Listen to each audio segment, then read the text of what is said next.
لاہور اور Karachi flight information region کی بھارت سے ملنے والے مختلف فضائی روٹس کی حدود بند رہے گی.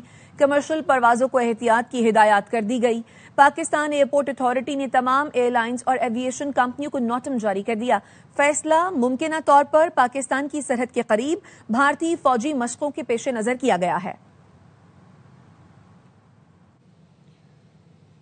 Chairman joint chief of staff committee general Sahir Shamshad Mirza کا دورہ بنگلہ دیشی چیف ایڈوائزر محمد یونس، امیر البحر، سربراہ فضائی اور دیگر حکام سے ملاقاتیں کی. آئی ایس پی آر کا کہنا ہے ملاقاتوں میں عالمی علاقائی صورتحال پر غور کیا گیا. سیکیورٹی امور پر دفاعی اور سیکیورٹی تعاون کو وسعت دینے پر زور دیا گیا. جنرل ساحد شمشاد مرزا نے کہا بنگلہ دیش کے ساتھ مساوی اور باہمی اعتماد پر مبنی تعلقات چاہتے ہیں. جنرل ساحد شمشاد مرزا نے اسکول آف انفینٹری کا بھی دورہ کیا. اساتذہ اور طلبہ سے گفتگو کی. بنگلہ دیشی سول، فوجی اور قیادت نے دہشت گردی کے خلاف پاکستان کی مسلح افواج کی قربانیوں کا اعتراف کیا. جنرل ساحد شمشاد مرزا نے یادگار شہداء پر حاضری دی اور پھول رکھے. مقبوضہ کشمیر پر بھارتی قبضے کے خلاف اسلام آباد، پشاور، کراچی میں احتجاج کیا گیا. اسلام آباد میں یکجہتی کشمیر ریلی نکالی گئی. آزاد کشمیر کے شہروں میں بھی مظاہرے ہوئے. ملک کے دیگر شہروں میں بھی مظلوم کشمیریوں سے یکجہتی کا اظہار کیا جا رہا ہے. ریلی میں وفاقی وزیر امور کشمیر امیر مقام، ارکان پارلیمان، دفتر خارجہ کے حکام سمیت شہریوں کی بڑی تعداد نے شرکت کی. پاکستان نے ہمیشہ کل بھی، آج بھی اور آئندہ بھی کشمیر کی آواز بلند کرتے رہیں گے، ان کی آزادی کی بات کرتے رہیں گے. یہ ان کشمیریوں کا حق رائٹ ہے. یہ ان کے اپنے ریزولوشن ہے جو انہوں نے پاس کیے. یہ یونائٹڈ نیشن کی اور پوری دنیا کی ذمہ داری ہے ان کی امپلیمنٹیشن اور ان کو لاگو کرا دینا. انڈیا کو بھی احساس ہونا چاہیے کہ اگر آپ امن چاہتے ہو یہ مسئلہ کشمیر ریزالو کرنا ہوگا. کشمیر میں اس وقت جنگ آزادی جاری ہے. کشمیر ایک ہمتور، ایک آتش فشاں بن چکا ہے جو ہندوستان کے لیے خطرناک بنتا جا رہا ہے، اور ہم چاہتے ہیں کہ ہندوستان فی الفور کشمیریوں کو آزادی دے. صدر مملکت اور وزیر اعظم نے کہا ہے کہ مقبوضہ جموں کشمیر کا مسئلہ حل ہونے تک جنوبی ایشیا میں امن ممکن نہیں ہے. اقوام متحدہ پر یہ ذمہ داری عائد ہوتی ہے کہ وہ کشمیری عوام کے حق میں اپنا کردار ادا کرے.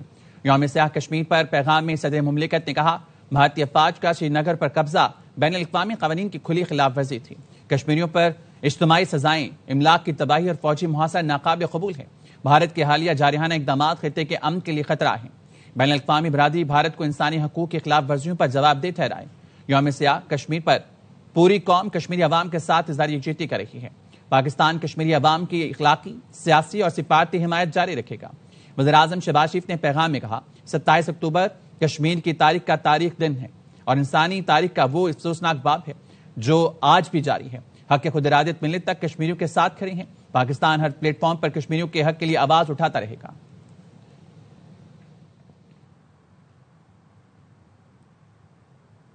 سینیٹر شری رحمان سیمینار سے مخاطب ہیں.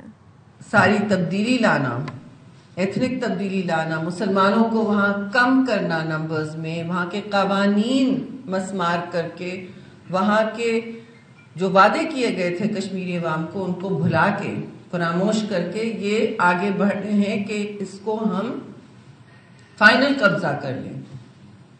So in World War II this kind of thing was called the final solution when the Nazis did it. When they wiped out entire peoples and terrorized them from speaking. The Kashmiri people are very brave that under this kind of reign of terror they are able to speak out.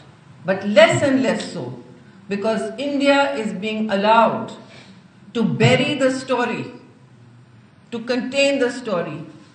Who is allowed to go there? When MPs asked to go there internationally, they're not allowed to go there.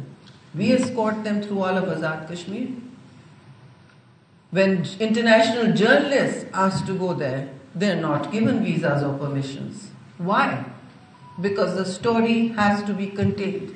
And if any brave voices, journalist voices are raised, unka kya hashar hota hai? What happens to them? They disappear or they become martyrs to the cause. We have so many friends who used to visit, who used to write, who are afraid even of communications with us. I won't take their names because it puts them at risk. But when I communicate with them, I said, do you want to share something? They're like, we can do that when we leave the country. But if they have to return to their homeland, they cannot even share their stories. وہ اپنی کہانیاں بھی آپ کو سنا نہیں سکتے. اور یہ پہلا کام ہے اس ریاست کا. اگر آپ نے فرینڈشپ دکھانی ہے کشمیر کو تو use the time, the convenient power and your resources for diplomacy. That is what will turn the page of darkness for Kashmiris, because they are looking for a change. That change will come, I believe it is. Absolutely true. Because you cannot, the forces of history never recognize an entire people being suppressed by force, by violence, and what we should openly now call state terrorism, because that is what it is. So when we do that, the international community must listen.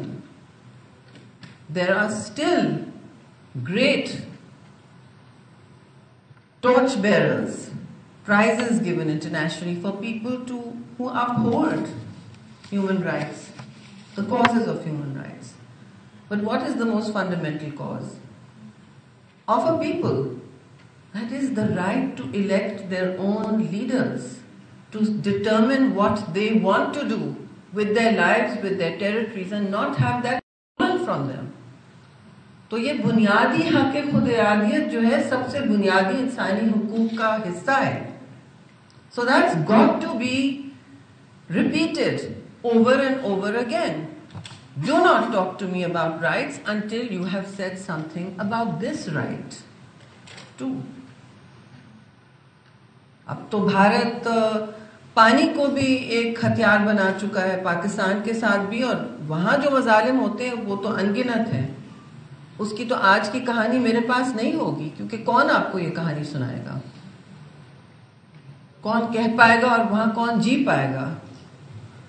تو یہ خبر آپ کو دیں, Peoples party نے آزاد کشمیر میں حکومت سازی کے لیے کوششیں تیز کر دی ہیں. فارورڈ بلاک, نون لیگ اور پی ٹی آئی کے مزید اراکین سے رابطے ہو گئے ہیں. جہانگیر خان سے مزید جانیں گے. جہانگیر بتائے گا اس بارے میں. بالکل, پیپلز پارٹی نے آزاد کشمیر میں حکومت سازی کے لیے کوششوں میں تیزی لاتے ہوئے مزید اراکین سے رابطے شروع کر دیے ہیں. پی ٹی آئی کے 3, فارورڈ بلاک کے 2, جبکہ نون لیگ کے 2 اراکین سے رابطے اس وقت ہو رہے ہیں. ذرائع کا دعویٰ ہے کہ آج مزید 2 یا 3 اراکین کی شمولیت اور حمایت کے اعلان کا امکان ہے.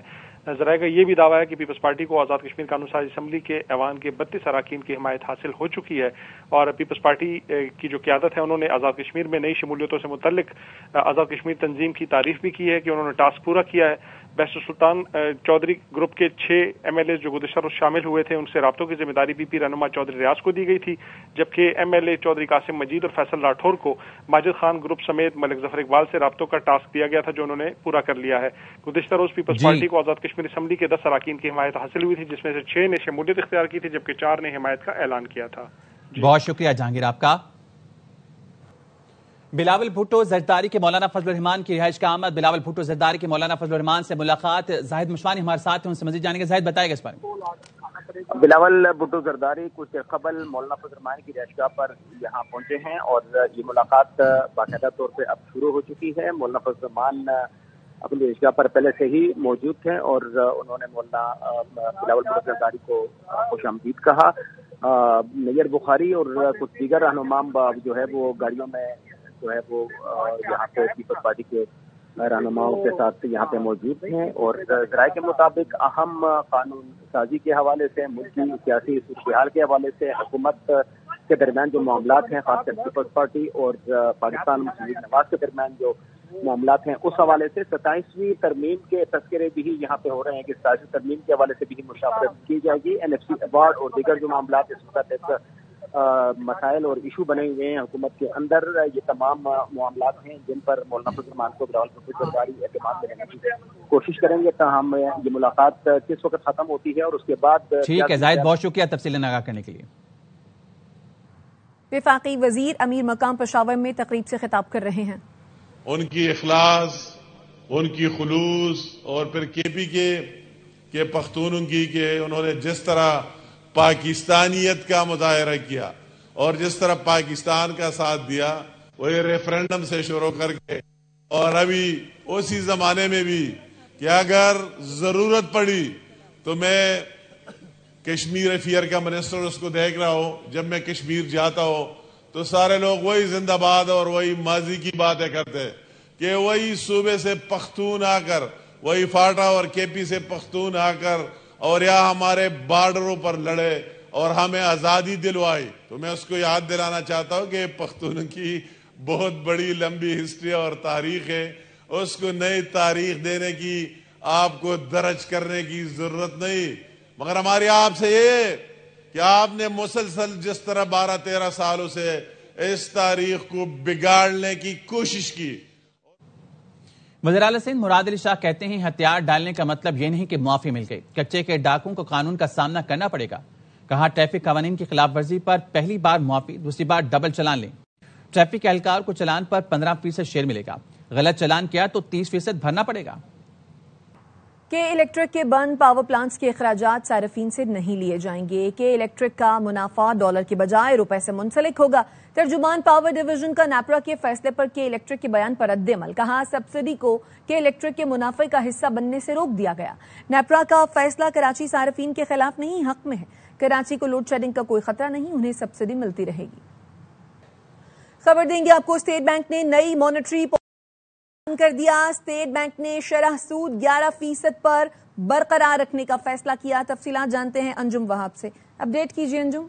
اسٹیٹ بینک پاکستان نے یہ شرح سود کو 11% پر برقرار رکھنے کا فیصلہ کیا ہے. مانیٹری پالیسی کمیٹی کا آج یہ اجلاس ہوا تھا. چوتھے مسلسل اجلاس میں شرح سود کو برقرار رکھنے کا فیصلہ کیا گیا. پالیسی کمیٹی نے رواں سال 5 مئی میں اجلاس میں شرح سود 1% کم کے 11% کیا تھا. تاہم جب ابھی دوبارہ اسی پہ رکھنے کا فیصلہ کیا کہ اس کے لیے انہوں نے مختلف معاشی وجوہات بتائی ہیں، جس میں بنیادی وجوہات سیلاب کی وجہ سے مہنگائی کا جو انہوں نے مستقبل میں اعلان کیا تھا کہ مہنگائی کی شرح جو ہے اس میں اضافہ ہو سکتا ہے. اس کے علاوہ ذریعہ اجناس کی قیمتوں میں اضافہ دیکھا جا رہا ہے. ذریعہ اجناس کی قیمتوں میں اضافے کی وجہ سے مہنگائی کا اضافہ بھی دیکھا جا رہا ہے. اس وجہ سے اسٹیٹ بینک کی جو مانیٹری پالیسی کمیٹی ہے معاشی صورتحال اور معاشی اشاریہ دیکھتے ہوئے شرح سود کو آئندہ 1.5 ماہ کے لیے 11% پر برقرار رکھنے کا فیصلہ کیا. دیگر جو معاشی اشاریہ میں نظر آ رہے ہیں، ہمیں اس میں دیکھا جائے تو کی جانب سے ہمیں قرضہ بھی ملنے کے اشارے ملے ہیں. اسٹاک ایکسچینج بھی بہتر جا رہا ہے. لیکن اگر دوسری جگہ دیکھا جائے تو زرعی اجناس کی قیمتیں جس طرح اضافہ ہو رہا ہے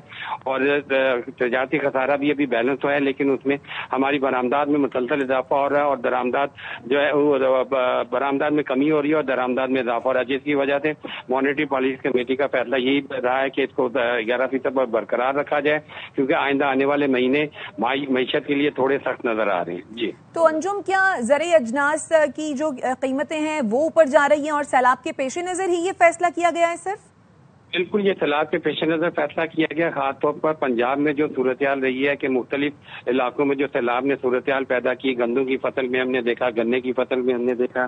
اس کے علاوہ جو ہماری بنیادی غذا ہے یا بنیادی فصل ہے وہ گندم ہے، اور گندم میں ہمیں جو کمی نظر آ رہی ہے. گندم میں امپورٹ کرنے کی باتیں ہو رہی ہیں، چینی بھی امپورٹ کرنے کی باتیں ہو رہی ہیں، گنے کی فصل میں بھی ہمیں کمی نظر آ رہی ہے. تو یہ تمام زرعی اجناس کی قیمتوں کی وجہ سے، اضافے کی وجہ سے اور مہنگائی کے جو اشاریے نظر آ رہے ہیں، اسٹیٹ بینک کے گورنر نے بھی مختلف موضوعات کے اوپر جب ان کی گفتگو ہوتی تھی یا کسی پروگرام میں جاتے تھے، وہاں پہ وہ مہنگائی بڑھنے کے اشارے کافی مہینوں سے کہہ رہے تھے کہ آئندہ سال جو ہے 2026 کا، اس میں مہنگائی ہمیں بڑھتی ہوئی نظر آ رہی ہے. اور اس کی بنیادی وجہ جو انہوں نے بتائی تھی کہ ہماری زرعی اجناس جس میں گندم، گنا اور دیگر زرعی اجناس ہیں، ان میں ہمیں قیمتوں میں اضافہ نظر آ رہا ہے. یہ صورتحال ہمیں ٹھیک ہے، اسی سبب یہ فیصلہ کیا گیا ہے. اپڈیٹ کرے تھے آپ انجم وہاب، شکریہ. نیوز بلیٹن سے فی الحال اتنا ہی. دیکھتے رہیے ARY نیوز.